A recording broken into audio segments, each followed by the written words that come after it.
Today on the podcast, we want to talk about one of the most controversial AI memos that has come out in the last year, and that is from Duolingo. Their CEO actually has responded basically to all of the controversy and said that it was a big misunderstanding and broke down some interesting, I guess, insights on what happened. So we're going to break down exactly what what the memo talked about and where we think this basically applies to most companies today. Before we get into that, I wanted to mention if just like Duolingo, you are trying to put AI first in your organization, hands down, the number one way I would recommend doing this is with Conor's AI mindset course. He's basically created a course that has incredible frameworks for upskilling your organization. And even if you feel like, you're listening to this podcast, so you're in the AI bubble with us, you're basically on the bleeding edge. If you're looking at ways to just help yourself and also your coworkers improve, this is an incredible asset for them. Entire organizations, Conor just had one recently with over 10,000 members,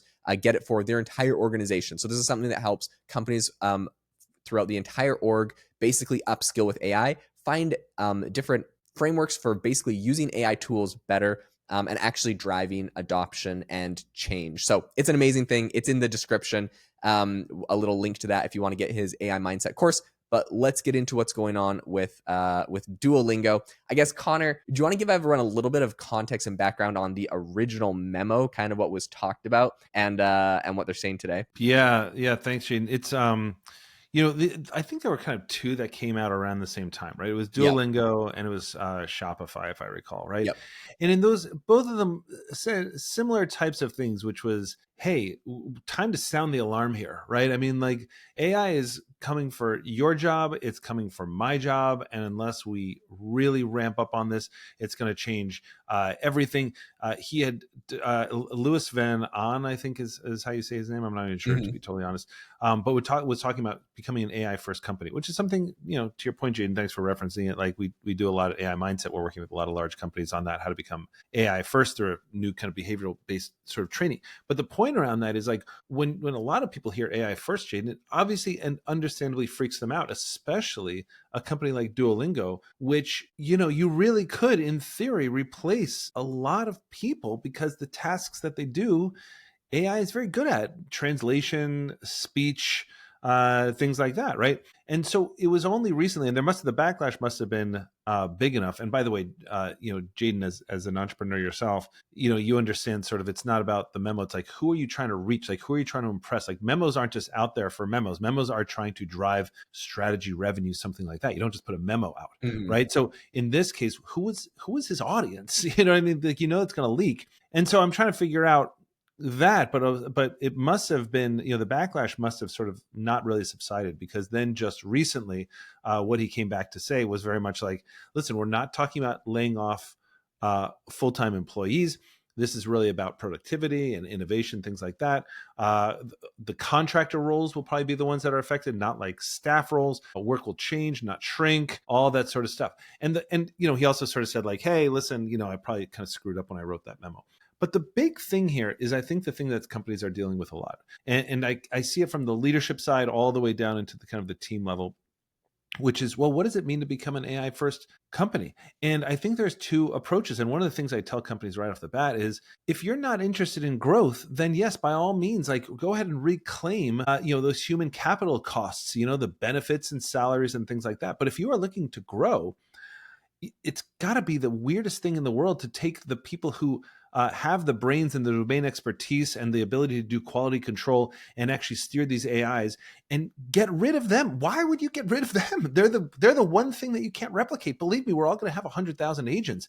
What you can't replace is the person inside that organization for the last 20 years who understands what the organization is all about, values the sort of the small tweaks and refinements that an AI output should have, all that sort of stuff. And so I think it's just critical when we think about like what an AI first company should be. And I think that this is what the Duolingo CEO is talking about you are going to be able to take the work you do now and really amplify it. And so, obviously we have ways that we do that. But the other thing that sometimes I just sort of say to groups that are, and by the way, which is pretty much every company to a certain extent, hey, if you're worried about AI, I want to reframe this, right? So what I tell leaders to talk to their people about is, first of all, teaching you guys AI and upskilling your whole organization, which again, we do at scale a lot, is this is about you. Like, this is about, like, it's almost like the increase in revenue for the company is a positive externality of getting people to use AI better, but they're going to need it because they're going to need to transform their own job to keep it. They're going to need to understand what the future of work is. They're going to need to understand what this means for their kids, what this means for their adult kids. They want to also take it home and be a better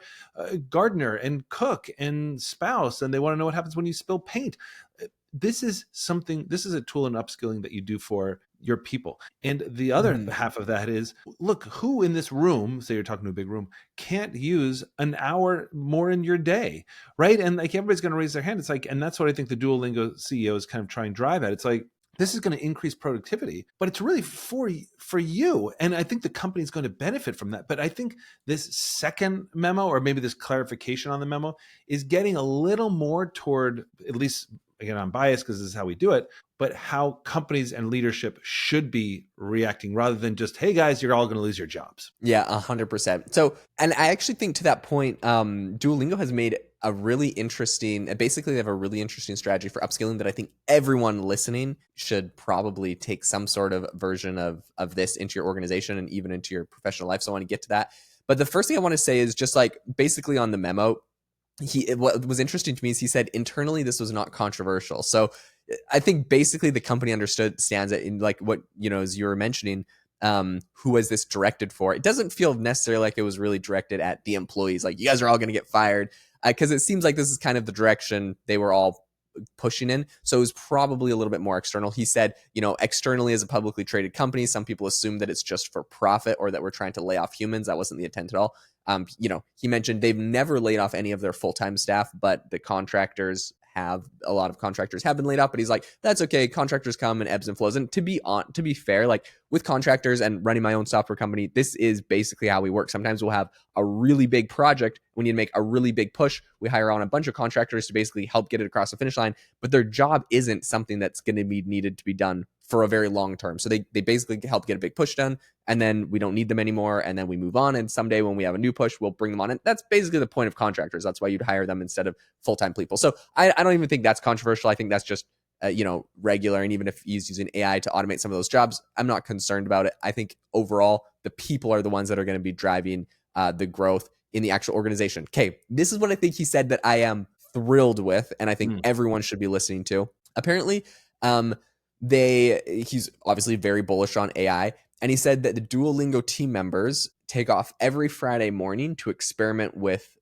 new AI technology. I think this is a really great idea to find a specific time of day or week, like add it into your workflow or your schedule where you sit there, because we know there's so many new tools and technology that come out, but you sit there and you take a specific time every Friday morning, etc., and you try out a new tool. And I think, if you're trying to become an AI first company, I think you probably make it so in your, Friday morning stand up, you delay that till after this, and everyone can come and share maybe any use cases they've learned, any things that they've tried. This is really good for cross organization, basically learning how to, if someone in the HR department figured out a great use case, share it with everyone else in the department. Like, don't just save it for yourself. I think a lot of times we work in these kind of silos, or we figure out something great with AI and we just use it to try to get ahead. But if it's an organization, share it with everybody. The one thing I do think is funny is he's created an acronym for this, which I'm not exactly sure how to pronounce, but it is Fry AI Days. No, it's Anyways, I thought that was yeah. it's the Fridays. But anyways, I think this is a great idea. And if your company isn't doing this, that's fine. I would say do this yourself. You're going to upskill yourself so much more. Take Conor's AI mindset course. That can be a great thing that you should plug into your schedule as you're learning to upskill. So there's a lot of options, but I think this is really important. Yeah, so I love that you called that out, because I think it's really important, and it's something that sort of like took me a while as we were training organizations, right? Because in the beginning it was just like, hey, make them more productive, all that kind of stuff. But what we started to find, Jaeden, was kind of exactly what you're tapping into, which is people would become more productive. But it's sort of like when you bring a backpack on a trip, like you're going to fill that backpack, right? In the same way we sort of like fill our day. And half the battle here is the time management. And I love that you called this out, because unless you really carve out time. So that example I was giving about sort of saying, hey, who wouldn't want another hour in the day? And then, the follow-up to that question, Jane, kind of goes to this point, which is like, let's say you're talking to a giant, big company or something like that. And what you say is like, could everybody use like an hour extra in their day, right, to sort of like strategically plan? Or let's say that it'd be good for you to strategically plan. I'm thinking about like in the Google 20% rule. That's how like Gmail was created, all that kind of stuff, right? So let's say that you do that. Let's say we kind of gave everybody a magic hour in their day just to plan strategically. Who would want to do that? Who would want to sort of like experiment? And every hand goes up. So what you could say, the old way of doing it is to say, well, guess what, guys? AI will give that back to you. The problem isn't that. The problem is you just end up filling your day with more emails that you would have gotten to that night or something like that. And so what I love about this FRAI days, for IAI days or whatever, is this idea of like, we're going to carve out this time. This time is sacred time because in theory, especially over the course of, let's call it a 40-hour week, let's say we've saved conservatively like 3 hours in the week. Well, let's do something with that. Let's dedicate that time to something. And the thing that we want to dedicate it to is exactly, and it doesn't have to be use cases, it can, processes. And the way that we think is more in processes than in use cases when we do this kind of training. But it's the same idea, right? Which is use that time. This is a time management issue. That's what's exciting to me. I love that you called that out.